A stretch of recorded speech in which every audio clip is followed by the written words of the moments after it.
Hi, guys. So I'm going to be reading Freak the Mighty, chapters 5 and 6. Here we go. Chapter 5 is called Spitting Image.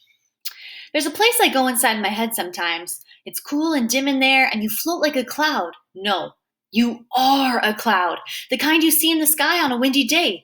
The way they keep changing shape, except you can't really see it changing. It just sort of happens, and suddenly you realize the cloud that looks like a big hand with fat fingers now looks like a catcher's mitt or a big soft TV set, like that. Anyhow, I went there right after the fair Gwen ran off with that look on her face. Like, what was he doing with my poor little boy, stealing him away in that wagon? What I do is lie on the floor under my bed, where you can just barely see the bed springs and stuff because it's so dark. And before long, I'm somewhere else, sort of floating, and it's so cool and empty on there. You don't have to think about anything. You're nothing. You're nobody. Nothing matters. You're not even there. Time out. Except this time, I can't stay as long as I'd like because Graham is knocking on the door, going, Maxwell! Maxwell, are you there? Please answer me, dear. It's important. Yeah, right. But I wedge out from under the bed. There's getting to be less and less room under there. And I dust myself off and open the door. There's no lock, but Graham has this thing about waiting until I say come in. She makes a big deal about not intruding. Maxwell, she says, and she takes a little step inside the room, and you can tell she'd rather not be here. She makes this face because the place is dark and messy, and probably it smells like my socks or whatever. Max, dear, I'm sorry to bother you. You know, I never come into the basement, but I just got a call from Gwen Avery, and I think it's important. Oh, I'm thinking. Now the fair Gwen is calling up my Graham, probably to report a great hulking beast that lives in the cellar, and I close up inside, waiting for the worst. She called to say how sorry she was, Graham is saying. Huh? I guess she came to pick up her little boy. Is that right? You and Kevin were making friends? Making friends? What a wet idea that is. But Graham gets her feelings hurt pretty easy, so I don't actually say that. What I say is, yeah, I guess so. Graham is uneasy. I can see her eyes flitting nervously around the room, like she's crossing the border into a really foreign country. This is as good a place as any to mention that even though Graham is my grandmother, she doesn't look like a granny. She looks more like a mother because she was, as she always says, a mere child myself when my real mother was born. Well, I get the impression poor Gwen wasn't expecting to see you looking so big, and now she thinks she's offended you. Does that make any sense? I guess so. You know her, huh? Oh my, yes, says Graham. Gwen was a good friend of your mother's. They were both pregnant at the same time. Then later on, you and little Kevin went to the same daycare. Did you know that? I give a shrug because I don't really like Graham to know how much I remember about way back then. Graham is saying, she said she especially wanted me to tell you this. Max, she's delighted that you and Kevin are going to be friends. That's the word she used. Delighted. And she's invited you to supper. First thing, without thinking, I say, do I have to? Graham reaches out and puts her hand on my shoulder, real light and feathery. You can feel how nervous she is just to touch me, and how it makes her uncomfortable to have to look up to me. Because did I mention I'm a lot bigger than Graham? Bigger than Grim, too. Bigger than most people, it's true. Graham says, she feels bad about how she treated you, Maxwell, dear, and she wants to make it up to you. You don't have to go, but it would be the right thing to do. Oh, it's no big deal, I say. She just ran away is all. I guess I scared her. It wasn't you, Graham says. No? Then who was it scared her? Now she's got her tongue stuck, and you can see her swallowing in her throat, like her mouth is dry. I'll just leave that to Gwen, she says. She's quite a remarkable woman, you know, raising that poor boy all on her own. He's not a poor boy, I say. You should hear him talk. I think the rest of him is so small because his brain is so big. Yes, says Graham. Well. Graham is always saying that. Well, like it means something, which I guess it does to her. Anyhow, I agree to have supper with Freak and his mom, even though the idea of it makes me feel tensed up. Like there is a hand inside my stomach and the hand is, making a fist. It turns out to not be so bad, the fair Gwen. Right away, she's beaming at me, bouncing around the kitchen and talking a mile a minute, so fast the words kind of smush together. So did Susan, excuse me, your grandmother mention your mom and I were pals, that is, until she got married? Excuse me, I never could abide that a man. I always thought the way crazy and scary. It is okay to say that you won't be offended? It's like this delay while I sort it out, and then I go, yeah, Graham told me. And the stuff about her knowing my father and thinking he was sick in the head, I decide no comment is the way to go. Oh, you were the cutest little baby, Gwen said. Oh, hold on, lost my page here.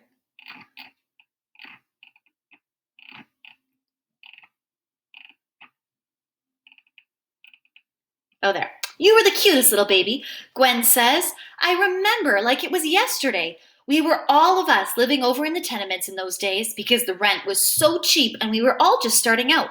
Freak is on the floor, digging through the packing boxes for pots and pans and stuff. He's almost inside this box. All you can see is his funny little rear end sticking out. You'd think he was maybe 2 years old. That's how small he is. Until you notice where his leg brace makes a lump in his pants.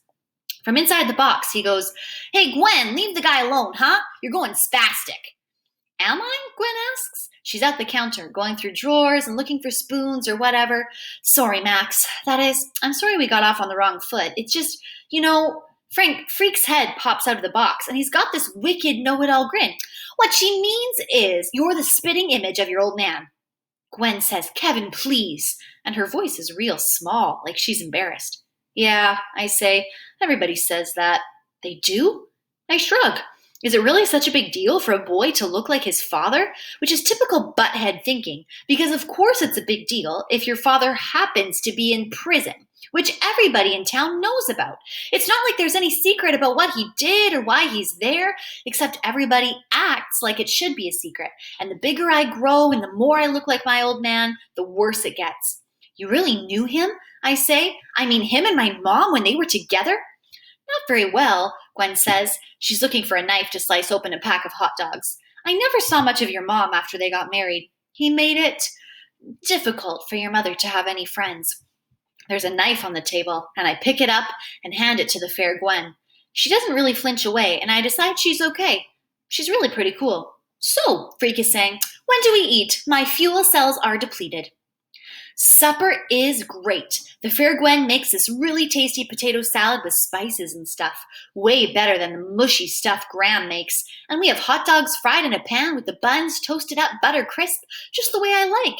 And 2 kinds of relish and 3 kinds of mustard and red onions cut up real small. We sit out in the backyard eating from paper plates, and Freak tells robot stories that are so strange. And I'm funny, I'm laughing like a maniac, and then I'm choking and Freak is pounding me on the back. Expel the object, Freak shouts. Regurgitate, you big moron. And he gives me another thump and I cough up this yucky mess. But I'm still laughing so hard my nose is running. What a goon. Except it really is funny, me trying to sneeze a hot dog through my nose, and we're both laughing like total morons. This is great, Gwen says, looking at Freak and me. I'm glad we decided to move back, I feel like we're all getting a fresh start. It's time to go home. Graham gets nervous if I'm not back before dark. Everything seems really great, just like Gwen says, except when I lie down on my bed, it hits me. Boom. And I'm crying like a baby. And the really weird thing is, I'm happy. All right, chapter 6, Close Encounter of the Turd Kind. 4th of July, right? Everybody goes nuts. The dads are getting drunk and having their cookouts, and the moms are trying to keep all the brats from blowing their precious little pinkies off with cherry bombs, and the kids are running wild through the backyards. It's like no rules apply, and that makes everything real edgy. If you know what I mean. Like, let's have a blast, and who cares what happens?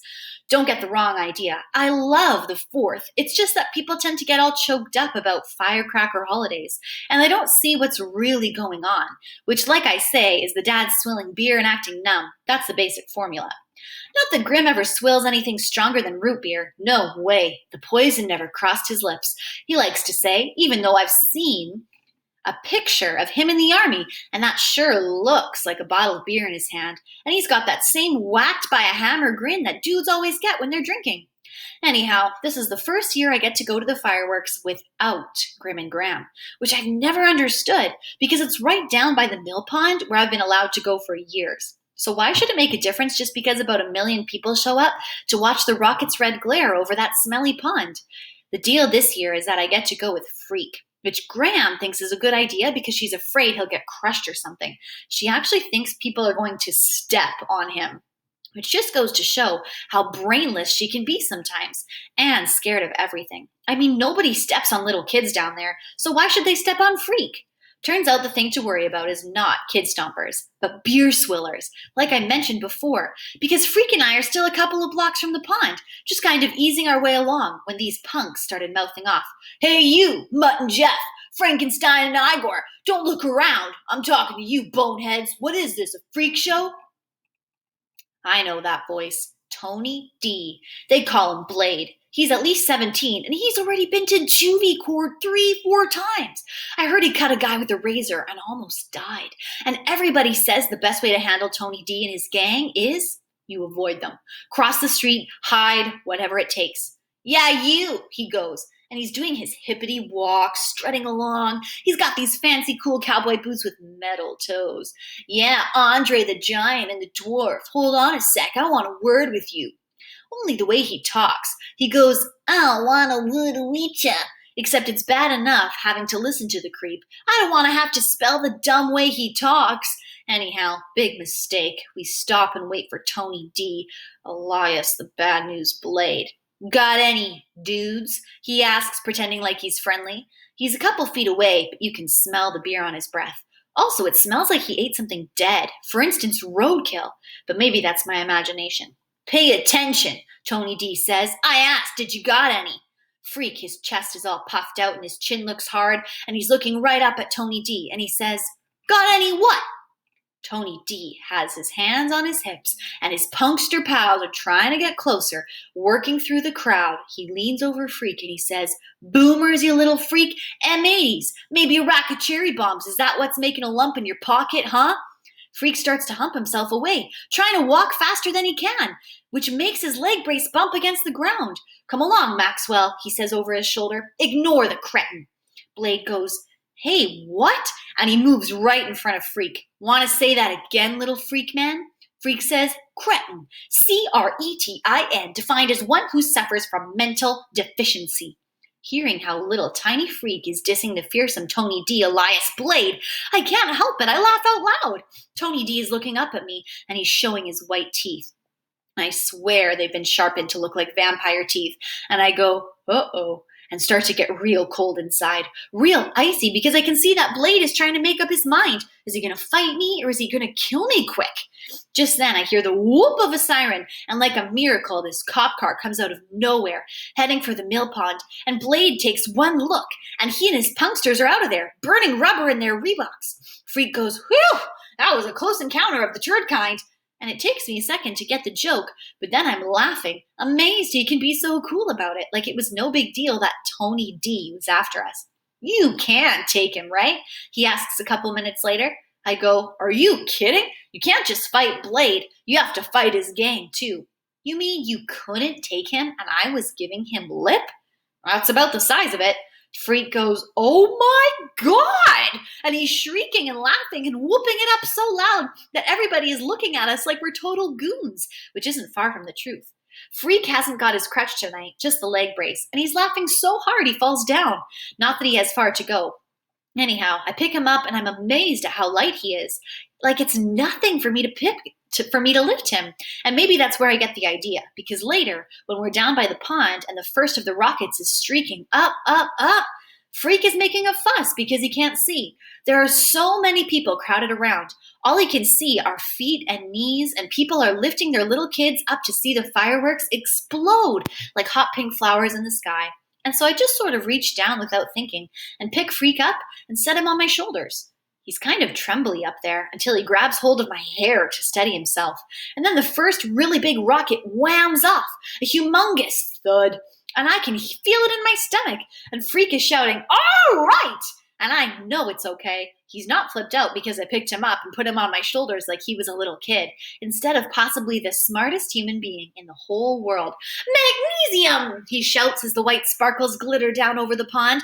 Potassium chlorate! As the shells go whoop-a-boom, and everybody goes, ooh. Potassium nitrate, sulfur, aluminum. And after a burst of hot red fire in the sky, Freak tugs my hair and screams, "Copper! That's copper powder combusting with oxygen!" And when the fire blossoms are flashing blue, he goes, "Good old strontium nitrate." And I'm thinking, whoa, is there anything this little dude doesn't know? At the end, like always, they have a thing they call the grand finale, when they just go nuts and light off everything at once, and it sounds like World War III, whizzing and banging and popping, and there's so much hot stuff falling from the sky you can hear it sizzling in the pond. Freak keeps on shouting out the names of chemicals and elements until the last spark dies in that scummy pond and the crowd cheers, and then everybody tries to leave at once, like a bunch of morons.